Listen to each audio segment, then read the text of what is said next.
Oh my God, I always feel like when I do these panels, I don't need a moderator, but I definitely don't have a moderator. What should we do? If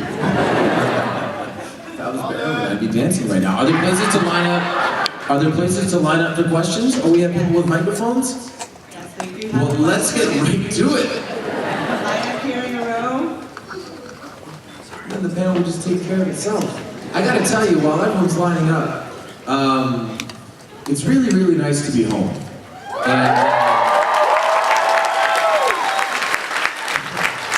And yesterday was just a comedy of people that I hadn't seen in such a long time. I met a really old friend yesterday, Robin, who's not here today. She came in from, I think, Renfrew, Ontario?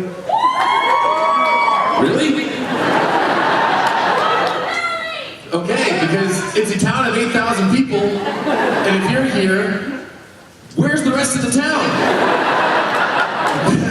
Anyway, Robin and I don't know if anyone ever went here, but we went to something called the Ontario Educational Leadership Center. And Robin and I spent an awesome, tremendous, unforgettable week of our lives together in August of 1994. I had not seen her. She walked up to the table and she said, "You're not gonna remember me." And I said, "Robin from OELC." And she went, "Yeah."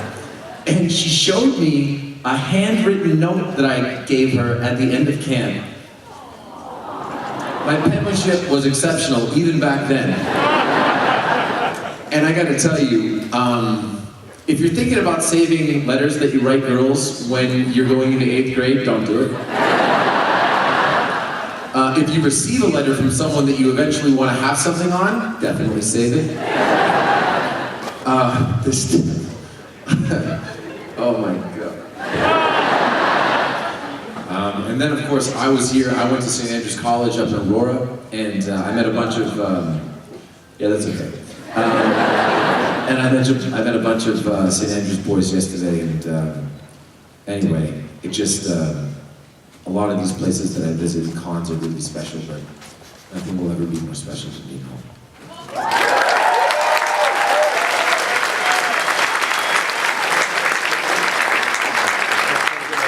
Yes. So, who is your favorite superhero? Superman. I mean, who's your favorite superhero? I met a guy yesterday who looks exactly like Kevin Pillar. He's like, people always tell me that I look like Pillar. I'm like, well, you should go as Halloween as Pillar. He's like, well, I don't outthink the room. Just go as Pillar, man. It's pretty simple. Who's your favorite superhero? I would have to say Deadpool. Cool. Well, see, how old are you? 12. Okay, so what are you watching Deadpool for?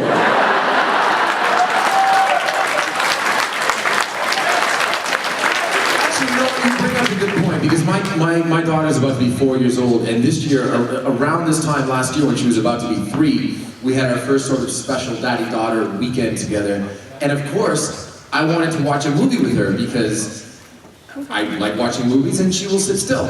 So of course, we watched Adventures in Babysitting, which I remember the original. Don't pretend like you've seen it. But it was rated PG. There's F-bombs in that thing. That would not be rated PG today. That would be rated R. So anyway, yeah, and my point is that your favorite superhero is Deadpool. Is it because of the comics or because of the movie? Well, I always kind of found him funny. Okay, well, when I was growing up, Christopher Reeves was Superman, right? And so, I remember seeing Superman 3 and Superman 4. Superman 4, retrospectively, was really bad. But I saw it in the theater in Port Carling, Ontario, and at the time, it was the best movie ever. So I would go with Superman. Thank you.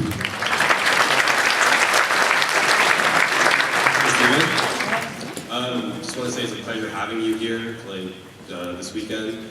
Just a quick comment. I really love the charity work that you're doing with helping Houston and like the hurricane stuff.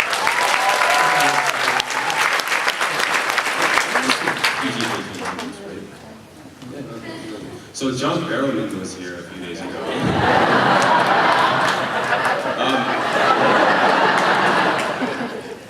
He could always be around the corner. That's how I live my life. Barrowman is always standing behind me, waiting to strike. Do I know what the Harvard question is? PG. Okay, sure. I was just wondering, what do you think of directing an episode of Arrow? And if you could cast anyone, just anyone from any other show, who would you cast for it? Who would I cast? Like, who would I want the episode to be centered around? Right, like a special guest or anything. Well, I mean, I don't really need to look too far past the cast that we have on the show now. Right. You know, one of the things that I've really angled for over the past couple of years, and it's been successful, is I really wanted to work not as many Mondays as I had been working. Because a lot of times, because my daughter's going to be in school in California now, because whenever the show's done, that's where our life is. A lot of times I travel on the weekends. So a lot of the times, when it's not summer in Vancouver, you know, I'm commuting on the weekend. You know, the same way that, you know, someone commutes from Oakville to Toronto, I'm commuting from Vancouver to Los Angeles. Same difference. With the traffic here. That's a joke about the traffic. It's really, really bad. I live in Los Angeles. Trust me, it's worse here. I can say it, I'm trying. What was my point? Oh yes, I've angled to have a more concentrated schedule, so I would feel just a little bit hypocritical if I angled for A, more concentrated schedule, but then B, ask for something like directing. Furthermore, the process of directing an episode of Arrow means that you have to be prepping for that episode, and that includes when you get the concept draft of the script, finding locations, taking network tone notes, just production meetings, stunt meetings, wardrobe meetings, makeup meetings, guest star casting, all of that stuff. That exists before the episode starts. Like someone like James Bamford, who is now our producing director on the show, he has scouted out every single scene, how he wants to shoot it, what he thinks the angles would be. He puts a lot of work into the prep. Then, you actually have to shoot the episode. You are there every second of every day. There's not a time you can take off. I always laugh because the director has a trailer. You know, when you're walking amongst the trailers, the director has a trailer. Never seen a director use it, ever. They're always on set. Even on lunch, they eat and then they go think about what they're gonna do next. And then, once you finish the episode, you have to fly to LA, you have to look at an assembly, and you have to spend 2 days putting it all together and creating a director's cut that then gets handed off to producers in the studio and the network. I don't know how I would do it. I mean, aside from doing the premiere, I'm always working. So I know that a couple of cast members are shadowing directors. So I think that eventually we are going to have some cast of the show direct. And what I would rather do is I'd rather put my full support behind them directing than me direct. So thank you. Thanks, man.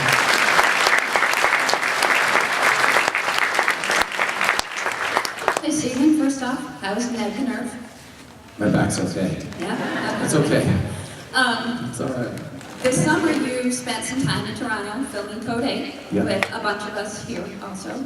Cody extras in the house? Yes. A little less than from Renfrew, but whatever. During the time of filming, I know you never worked with your cousin before. Did you learn anything about your cousin, either professionally or personally, during that time? Yeah, he's a decent actor.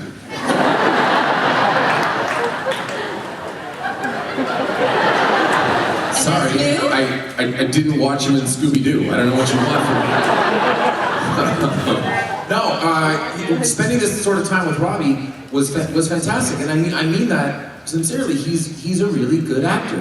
You never really know what someone's like in the way that they prepare until you've actually worked with them. And I think that he and I meshed well together because we prepare in the same way, which is know the script, know the intentions, and then once you actually get the scene on its feet, let it breathe a little bit and see what happens. So there was also a lot of room in Code 8 for, I wouldn't go so far as to say improvisation, but the scenes had a lot of variation to it. And yeah, it was cool to see his work ethic. He works really hard, and I think that has resulted in what is so far and will continue to be a really good career for him. And I'm excited. I'm excited for Cody. My character is different, and I think that I hope that people will enjoy it. It's kind of so frustrating. I wish that people could just see it. I wish we could just watch it, but it's got like a year of post-production work to be done. But we had, has anyone seen The Handmaid's Tale? Okay. I'm watching that right now, and a lot of the cast and crew, particularly the A-camera operator, the director of photography, they worked on that movie, and they worked on that series. And watching that series now, I have such high hopes for Code 8 because it's so beautiful. And it's the first series ever that has successfully made Toronto not look like Toronto. You guys know this? You're watching a movie, they're like, oh, we're in Florida. No, you're not! You're on Queen West, I can tell! It always takes me out of it, so I was worried about watching The Handmaid's Tale, but they did a great job. So I'm excited for Code 8, and working with Robbie was great. I hope that we get to do more of it.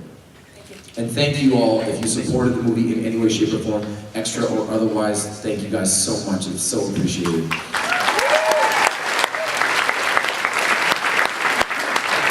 Hi. When working on the crossover episodes with Flash, what has been your favorite behind-the-scenes moment with the Flash cast? With the Flash cast?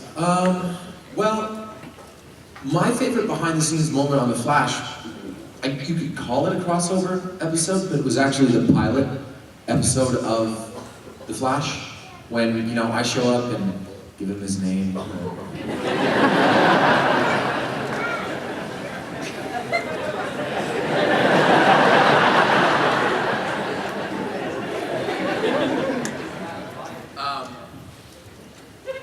David Nutter directed the pilot of Arrow. David Nutter directed the pilot of Flash, and brought basically the exact same crew from the Arrow pilot to the Flash.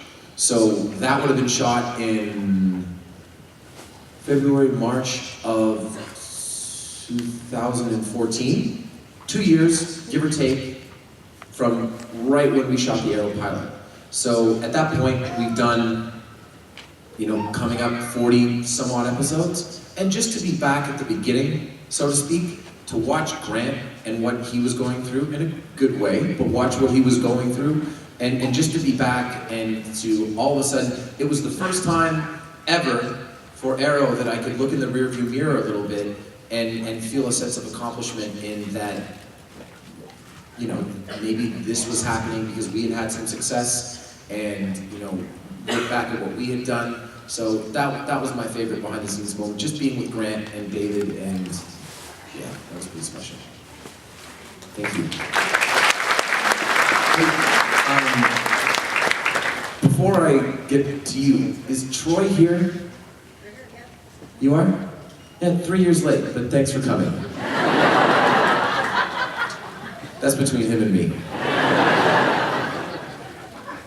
Yes. Mr. Amell, how are you doing today? I'm good, man. How you doing? Awesome, buddy. Awesome. By the way, some kid yesterday, he goes, sir. I go, don't call me sir. He goes, okay, Mr. Amell.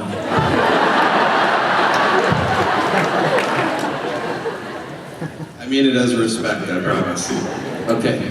Really What's your last name? It's Capadon. Yes, Mr. Kavanaugh. What's your question? No problem, anytime.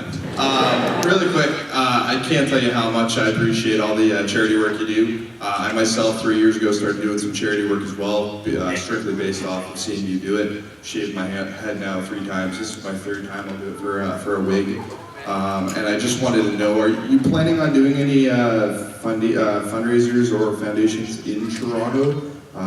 Or any kind of an organization to help raise money in Toronto? I know you're busy, but... No, you know, when I was here filming Code 8, I got a chance to go back to Emily's house, which is an end-of-life care home for children that Cody Rose and I were able to donate some money to back when we did our match a couple of years ago. It was really fun to be back there. I was speaking last night with my friend Robin. Her daughter suffers from something called Angelman syndrome, And whenever I'm looking for something that I can have a personal attachment to, so I know that there's a validity to it, and that if I'm going to be helping people, it's going somewhere where it should. At the end of the month, we're going to do another F Cancer fundraiser. It's that time of the year, so we're working on designs for that right now. And then for charity, Toronto, sure, but as long as it's important to me, it could be anywhere, except Hamilton.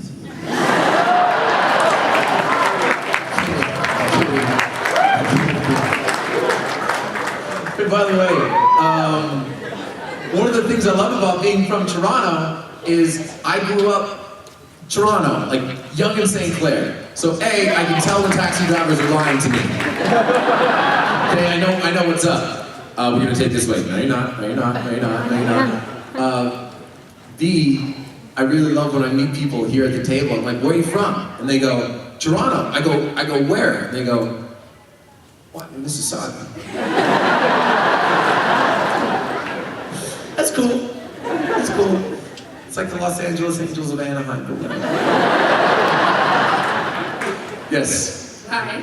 First of all, I want to thank you for coming this weekend. Thank you. Especially on the weekend of my birthday. Oh, hey. A lot of birthdays yesterday. Every time I looked over, David Ramsey was singing Happy Birthday. I want to ask you, what was one of your favorite behind-the-scenes moment from this season? That's a good question. How am I going to answer this without getting in trouble? I think some of my favorite behind-the-scenes moments have just been nice, long, sprawling conversations with Manny Bennett this year, actually. Yeah.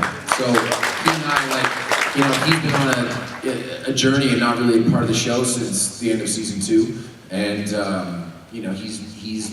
we've had a chance to spend some time together this year. I don't know if the title of episode 5 is Deathstroke Returns. So, spoiler. So it's been nice talking with him. A lot of his travels, I like hearing Manu talk about Iceland. I can listen to Manu talk about Iceland for 5 hours and just be totally satisfied. Yeah, that's been a nice behind the scenes moment. And it's also been really, really fun working with young Jack, he's like 12 years old, who plays William on the show. No, actually he's older than, yeah, anyway. But yeah, he's been great. His parents were always on set, either his mom or his dad, and just working out the scenes with him. He's a really talented actor, but just making sure that, our scenes are on point, no pun intended, I swear to God, has been great. Yeah, that was actually my second question. Since we've never had really a kid in the show, is the feeling on the set different? Yeah, shorter days. We got a minor!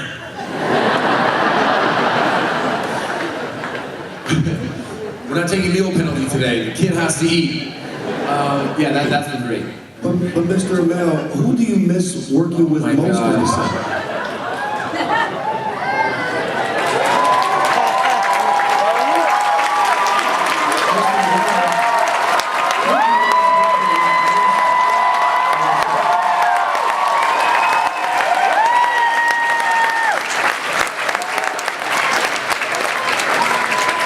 Ladies and gentlemen, David Ramsey.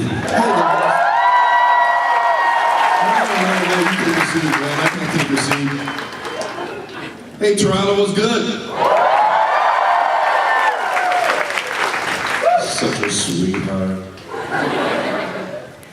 How do you answer questions about this season? It's frustrating. How do I answer questions? Yeah. I think your question, your answer at Comic-Con was really good. The first few episodes, it was kind of like a slow burn. There wasn't anything to make you go wow, as much as it made you go oh, it's kind of ramping up.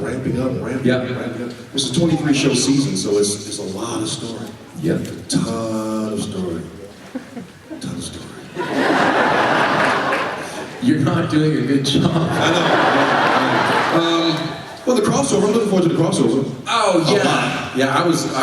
I'm getting the full rundown on the crossover on Wednesday, but I got the elevator pitch, and in my head I'm like, how are you guys gonna top aliens? What's that? Okay. Oh my God. Really? No, you're not. We are. But how? I'm not. I can't be. I am. Wow. All right. Yeah, I know. It's gonna be like, is that Oliver Queen? No, it's John Diggle! That's how we're talking aliens. Oh boy. Crazy. They did take I made a pitch for the crossover that is happening though. You'll know it when you see it. You won't. I'll tell you after the fact. But just know that I know and he knows that I know that I pitched it and they used it and man, we can't say it. Do you want to share? No, I'm not gonna stay here long. Okay. Just say what's up, guys.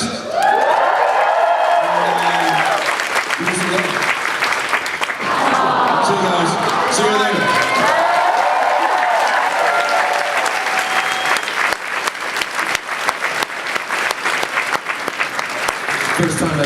First time I met David Ramsey was in the lobby bar at the Sutton Place in Vancouver, where all the pilots stay, or when everyone was shooting a pilot in Vancouver. So all the month of February and March, it is just overrun with everyone that thinks that they are on the next ER. Okay, nobody is. Maybe yes. But I remember the first time I met David, and he goes, "How are you?" And I go, "I'm good, man. Yeah, good. Prep's good. Everything's fine." And he literally like picked up a table and moved it out of the way and got right in my face. And he goes, "No, really, how are you?" I'm good.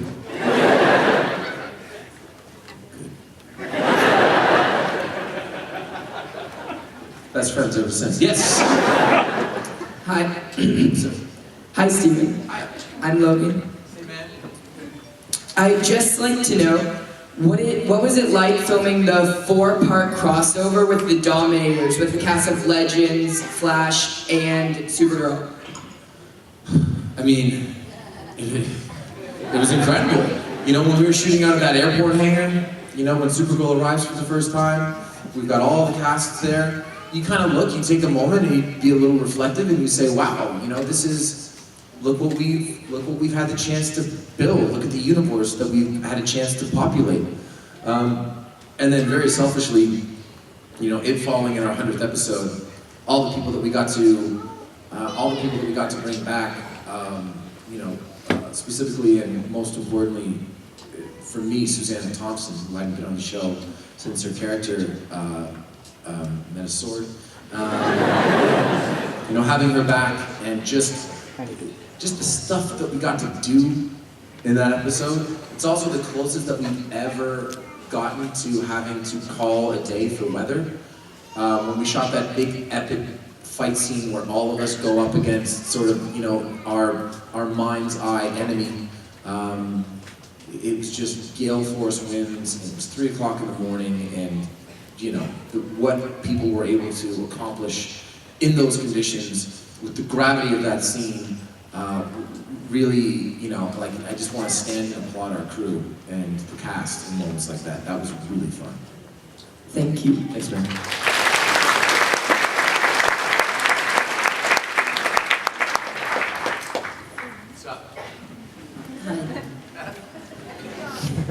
What was the funniest thing John Barrowman did? Today? Because I was just going through Instagram stories and he's walking around as Wonder Man at WonderCon and like in high heels, just couldn't. Is he here? No, I mean, to pick like your favorite thing or the funniest thing that John Barrowman has done is like picking your favorite flavor of ice cream. You can, but they're all so good. Why would you want just one?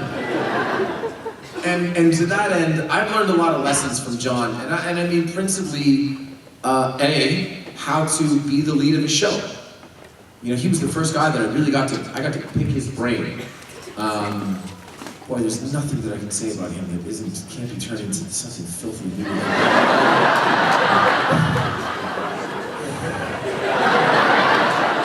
But I really, oh my God. I was gonna say I got to poke at him, oh my God. He had been the lead of the show.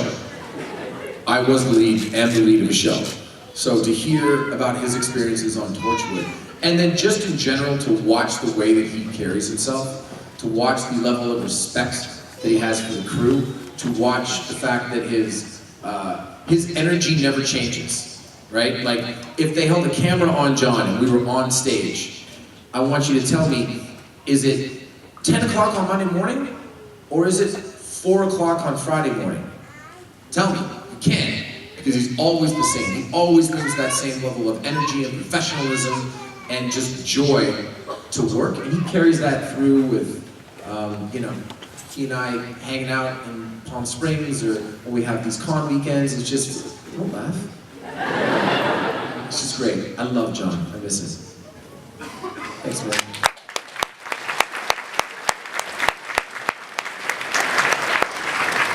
So I've been a fan of you for a long time, and as long as I can remember, your bio on Facebook always had well-fed artist in it. And I always liked that. Well, I always thought that it kind of conveyed the idea that your intention was to have a career in acting outside of, you know, celebrity or fame. And so what I was kind of wondering, as a currently starving and broke student artist, was there a point in your career where you kind of had that mentality that it's going to, you know, I'm going to have a career in acting, whether it be a certain role or maybe a shift in mentality? And maybe more specifically, is that when you kind of went to LA? I wish the reason that it says well-fed artist was more virtuous than it is. My ex-girlfriend was doing an interview with the Globe and Mail, and the conversation was not about me, but we had been together for a long time.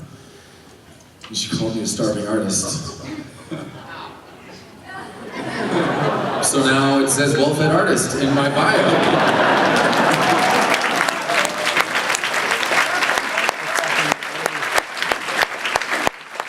I will give you one guess what my production company is called. Yeah, it's well-fed artist. Productions? Yeah. Yep. No, but actually that breakup was really important to me. I was living in Toronto. I'd been with someone for a very long time. And it ended, and I took stock of what was important to me. And it was the first time that I looked at it and I said, my family's important, my friends are important, and I really love acting. So, and that, any vocation in the arts. I met a young girl yesterday and we were talking about it, and I said, you know, any vocation in the arts, you can't attach money to it, because the scale, the tether is sometimes very long. If you're a lawyer and you're really talented, you get paid accordingly, for sure. There are very talented actors, musicians, and painters and singers and songwriters that are not as successful financially, but that's okay, you know? And the other thing that I really rejected, I'd like to shine some light on something, because a bunch of people on social media are like, do you only own 4 shirts? Because I always wear the same shirt. No, it's not that I only own 4 shirts. It's part of my language. It's that I don't give a shit. Because material things used to be really important to me. And it was at that time that I found myself rejecting them. So to me, it's like, yeah, I'll wear the same shirt because it's comfy and because I feel good in it. And that helps me get into a positive energy space to, you know, come out and meet a bunch of people, or, you know, walk to set and feel good, or to come home and be a good dad. I'm rambling, I'm sharing too much. But yeah, well-fed artist productions. Thanks, man. Hi. So, I think the fans of Era can agree that when Arsenal left, the show really lost something. Yeah. I was wondering if you, without revealing any further plans, would you be open to Arsenal coming back? Would you welcome that idea? Oh, of course. you know, having Colton Haynes on the show and working with him and getting to know him was tremendous. You know, we had a couple of great years together, and you know, we had this like kind of emotional reunion at San Diego Comic-Con this year, and just seeing him because he was there. I think he was there with the Teen Wolf folks, or just there because he's Colton. Oh man. But I would love to have him back on the show. Yeah, we lost something when we lost him for sure. It'd be great to have him back. Thank you. Thank you.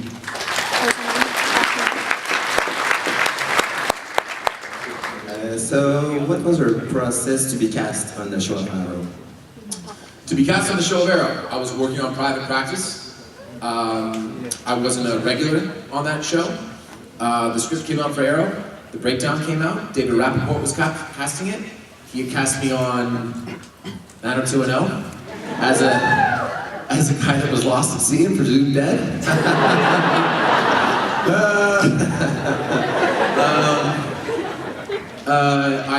He was the first guy that I brought in. I read on a Tuesday. Came back to work with David Nutter, the director, on a Thursday.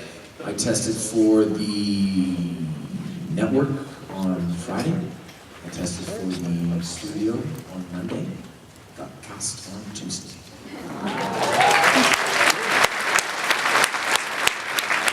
And for all the aspiring actors out there, that's how it always works. No, there's a really good saying. I don't know who said it. It might have been me. You're never right for a part until you're perfect for it. Right? You a big Lost fan? Anyone watch Lost? I'll watch it again, but let's stick with that first watch. I rewatched it with my wife when she was pregnant. Let's get it the second time. That's neither here nor there. I loved it when it was on. Josh Holloway plays Sawyer, right? Couldn't get cast because he was not a this guy type or that guy type. And then he gets cast as Sawyer.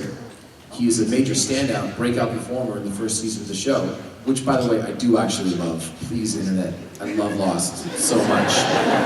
Somebody record this. I love it. I wept in the final episode. The end of season 3 is my favorite season finale of all time. Anyway, we have to go back. So anyway, he's really good. What do you think the breakdown said the following pilot season? What sort of type do you think they were looking for?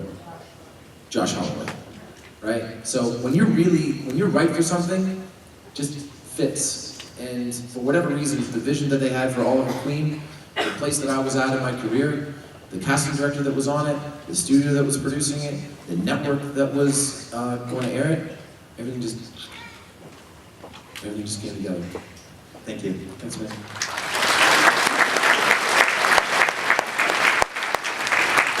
Hi, Stephen. Thanks for coming out. I had a question. You've been posting about dealing with back problems. I come from a family of back problems as well. How do you deal with that while also staying in such good shape for the show and also dealing with all the heavy stunts required for the show? Well, you gotta manage it. It's like anything else. I think that the past couple of months have been a wake-up call for me that I'm not 26 years old. Glad you think that's funny. No, but seriously, like I used to just roll out of bed and do the salmon ladder. Can't do that anymore. Like I gotta warm up, I gotta stretch, you know what I mean? Last year when I did Ninja Warrior, when I came off that second obstacle and you see me touching my arm like this, that's because I couldn't feel anything south of my shoulder. I thought my biceps had torn off. So, didn't. I ended up with something called compartment syndrome, which ultra marathon runners get. It's when you get so much fascia around the muscles that it starts to bleed toxins into it. It's awesome. The point is that I just have to prepare for it. So now, if I have a problematic back, that means that I have to find a chiropractor that's good. That means that I have to stay in good shape. That means that I have to stretch before I exercise. That means that I have to drink so much water that you're gonna see me get up from the table 11 times today if you're standing in line, because I'm gonna have to pee so much because I want to lubricate my body so that my joints can operate, and I don't know if that's medically correct, but it's correct in my head, so it works. But it's no different, you know, it's no different. What do you do? What do you do for work? Or what do you do in general? I'm a student, but I work. Okay, well you're a student. Well, you can't walk into an exam without studying, right? And I can't walk into a day of shooting without, you know, going through that checklist. You know, did I prefer rolling out of bed and being ready to go? Uh-huh. But at the same time, when my daughter wants to ride on my shoulders and I'm like, I can't because dad has a boo-boo owie and it still hurts. She's like, well, what if I kiss it? Yeah, well. Okay, get on my shoulders, get on my shoulders, get on my shoulders. Anyway, I just have to prep a little bit more. That's all. Thank you. Thanks, man.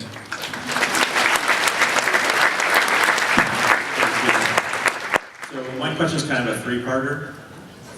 I know, but it's really quick, people, don't worry. Okay. SummerSlam, how did it come about? Yeah. How much in-ring time did you spend training for it? And who on the current roster would you want to fight now if you can get back in? SummerSlam came about when I was shooting Turtles in 2015. Went out to Raw at Nassau Coliseum. Cody Rhodes was a fan of the show. He was a comic book fan. More Star Trek than Arrow, and possibly more Flash, but that's neither here nor there. And he was like, hey, I got permission to do a little thing with you at ringside, if you're cool with it. I was. So we did that. And then he kept pitching straight to Vince McMahon, like, I want to do an angle with this guy. It came about, so when we knew that we were going to do it, I had 3 in-ring sessions with him, and like a gaggle of wrestlers that were at the house show that night, and then a Raw on Monday. And then we took, I guess, 2 weeks off, and then we met again in Brooklyn and worked on it again, and that was that. And then we were supposed to, Cody and I were supposed to have a rematch, which I thought would have been, oh, we had a great idea for it. And it just vanished. So it was amazing though, man. I gotta get back in it. I can't just do it once. I have a problem that way.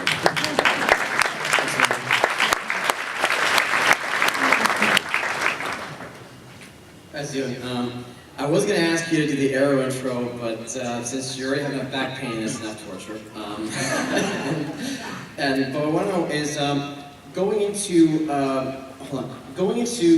season 6, how would you describe playing the same character the past 5 years, like the evolution of Oliver Queen, and would you like to see some elements of the classic Neil Adams, Denny O'Neil characteristics get into the character for the next couple of seasons?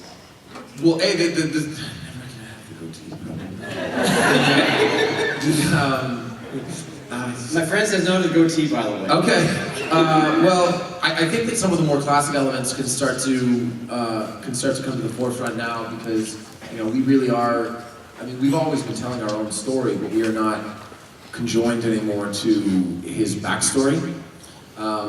The thing that I've asked myself all the time, whenever I'm reading a script this year, and it comes down to an Oliver-based issue, is he handling this like someone who has learned lessons along the way? If he's not, then we change it. Because if he hasn't evolved, if he hasn't taken away stuff from everything that has happened over the past 5 years, including and especially what happened at the end of season 5, then if I were a viewer, I'd be like, all right, enough with this guy. Seriously. I mean, what does it take for you to start learning lessons and to start being more inclusive and to start relying on other people and to start being honest and to maybe relax and loosen your grip a little bit? If it's not an island exploding with everyone you love on it, then what's it going to be? The destruction of Earth? So that's what I'm really asking myself this year. Like, am I approaching this like someone who has learned lessons? Okay.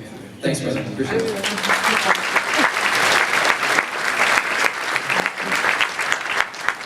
Hello, Stephen. So you just got done talking about your SummerSlam match, and you briefly mentioned your American Ninja Warrior run, which were you more nervous about? Oh, wrestling for sure. When I walked out in the Barclays Center, hey, you can't believe how small the ring is when it's sitting in the middle of an arena like that. All the moisture zapped right out of my mouth, and I was so nervous I actually physically forgot to get in the ring. That'd be like me doing this panel from the side of the stage, you know? So yeah, definitely wrestling. I didn't have time to be nervous on Ninja Warrior. You know, I was maybe nervous for the first obstacle, but then after that I was focusing on the fact that I couldn't feel my arm. Thanks, man. Thank you. So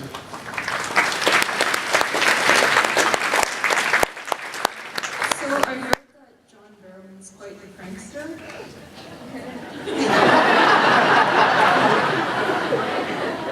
Sure. Has anyone seen him in Atlanta today? I Yeah. was wondering what was the best or worst or most memorable prank pulled on set?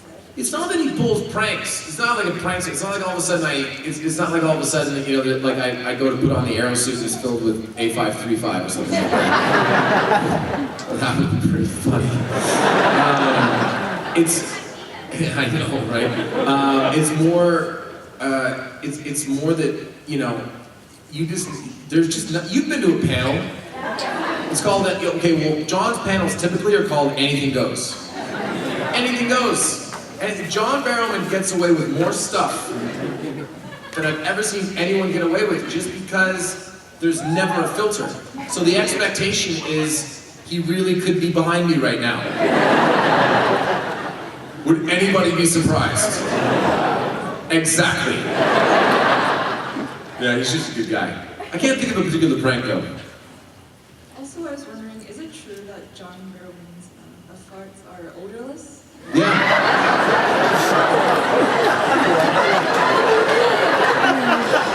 Are you surprised? No! John's tubes don't smell. I'm sorry, I'm in the practice of saying toots right now. I'm so sorry. Hi. First off, I want to say that you did an awesome job on the one episode where you get kidnapped by Prometheus. Awesome. And my question ties in with that. So when you read the script and realized what you were going to be going into, how did you approach that headspace where Oliver is? Good question. You know, I've never been kidnapped. I've never been tortured. You know, I've never had someone like, you know, probe at the deep recesses of my psychological makeup. So I didn't really, you know, I don't really know what to do other than just to, you know, one of the things I told them for that day was, there's that one scene where I lunge at Josh, right, and then the chain stopped me. And as you will see on the upcoming blooper reel of season 5, I told them specifically, if this is gonna happen, I've got all of these moving parts. I really need to go to some funky places to get what we want from these scenes. These chains better hold me, right? They did not. I broke them 4 separate times. And there's a great scene of me just lunging at him, and the chain breaks, and I fall flat on my face. By the way, I'm handcuffed. It could have been really bad. But as it stood, it's just me falling down, Josh doesn't move, and then I just roll over and go, fuck.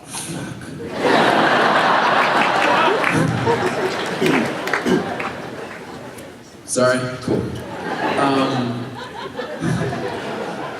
So, long story short, once we worked out the kinks with those chains, it was a lot about like in between takes, they'd be like, do you want to be let out if we're redoing the cameras? And it'd be like, no, just leave me in here. You want some water? No, I don't want any water. You want something to eat? Nope. You want me to stop asking you questions? Yep. You know, I read in, what was the James Franco movie? It was 27 hours? 127 hours. Exactly. I heard a lot of stories about how they would just run the camera just run the camera for like 35 minutes, just watch him struggle. And we obviously didn't have that luxury, but it was more about just, you know, trying to feel what it would be like to be chained to the ground, and how does that make you feel? And I was dirty, and I was cold, and it was uncomfortable, and that at least gave me some of the pieces that I needed to take the scene where it had to go. Thank you.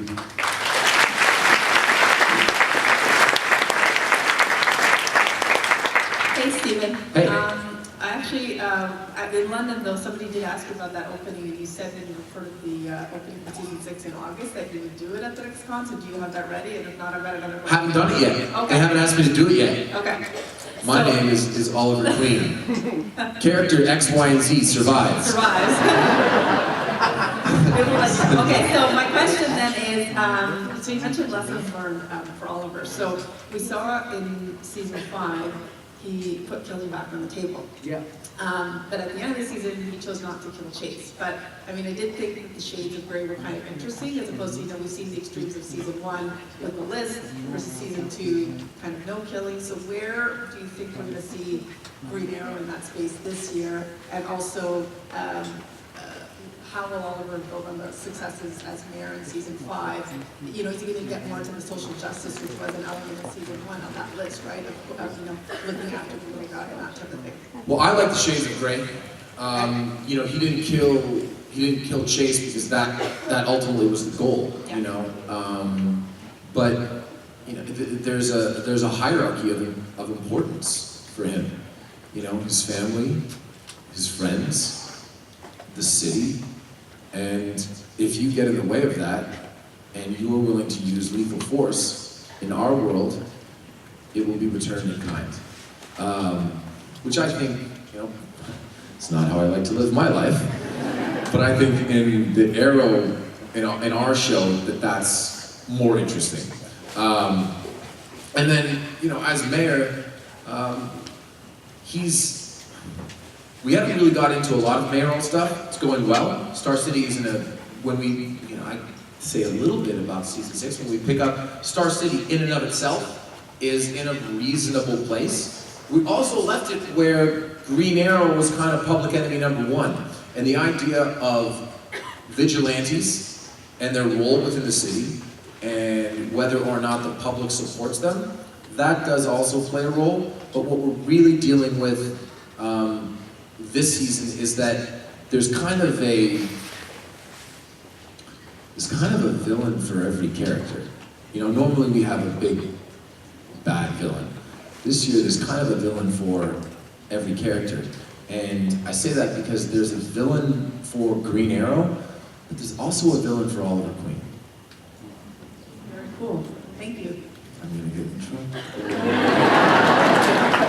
Hi, Stephen. And by the way, I did get in trouble.